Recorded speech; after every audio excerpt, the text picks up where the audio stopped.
滑翔伞运动充满危险。Oh my gosh! Oh my gosh! 一名玩家近期被拍到他在高空失去控制，连人带伞不断旋转，最终掉进茫茫大海中。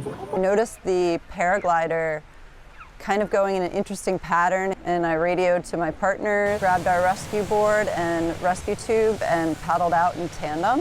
当时一名游客正在附近浮潜，他马上加入救援，协助落海者解开绳索。莎拉和搭档则固定救生圈，一行人成功返回岸边。Heard the number, I was actually quite blown away. 500 feet is an incredible thing to survive. 他从约50层楼高的空中坠落，幸好佩戴万全的设备，全身仅受了些擦伤和割伤。